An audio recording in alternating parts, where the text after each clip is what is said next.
The member for Hughes. My question is to the Prime Minister. Prime Minister, you promised Australians cheaper mortgages, but after 10 interest rate rises in a row on your watch, the average borrower is now paying 62% more in repayments than in 2020. And in almost half of New South Wales postcodes, the average repayment is more than 40% of median income.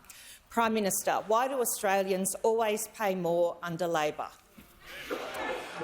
Give the call to the Prime Minister. Thanks, Mr Speaker. I'll begin the question and then ask the Housing Minister to make some further remarks, because I haven't given myself other jobs, unlike my predecessor. Can I say that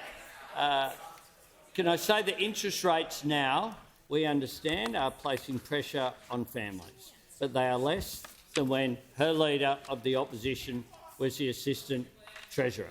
That's just a fact. Order.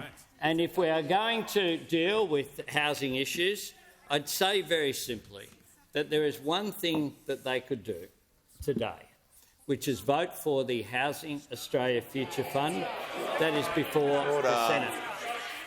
Because another thing that people learn in economics degrees is supply and demand. If you have more houses, you will have an impact on price. Is a product of supply and demand. There is a bill before the Senate. There is a bill before the Senate right now that will lead to 30,000 additional social and affordable homes being built for people in need in this country. Those opposite will have no credibility. Whether it's those opposite here or the Greens political party will have no credibility on housing issues while they stand in the way of the Housing Australia Future Fund. And I see if the Minister wishes to add to the end. Call to the Minister for Housing, Homes and Small Business. Thanks, Mr Speaker, and I thank the Prime Minister. The Prime Minister is absolutely right. When the Housing Ministers met in Canberra last week, the Supply and Affordability Council Chair addressed the Housing Ministers, and she said the answer to the questions around housing today are supply, supply and supply. And that is what we're trying to do with the Housing Australia Future Fund, add to supply. It is part of our broad spectrum of housing policies that include, of course, that National Housing Accord, that include the $575 million that we have already unlocked, that has got houses being built on the ground today for Australians. It includes the regional first-home buyer guarantee that we brought forward, so more regional... The Minister will pause. The Minister for Cyber Security and Home Affairs will cease interjecting. The Manager of Opposition Business on a point of order.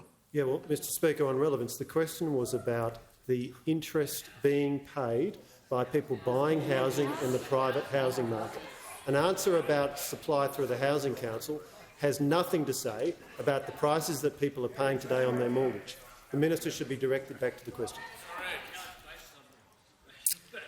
I'll listen carefully to the Minister. She was talking about housing supply and I'll make sure she links that to the question regarding the price of the issue of interest rates, but I'll give her the calls.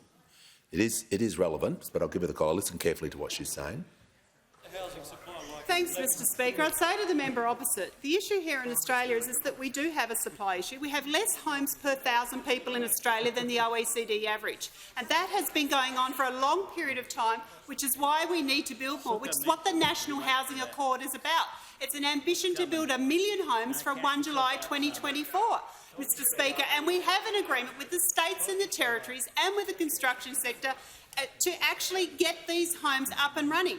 We have the states that are going to respond to the National Cabinet, and the planning ministers are also going to meet around actually unlocking supply so that we can put downward pressure on housing prices. That is what we are doing.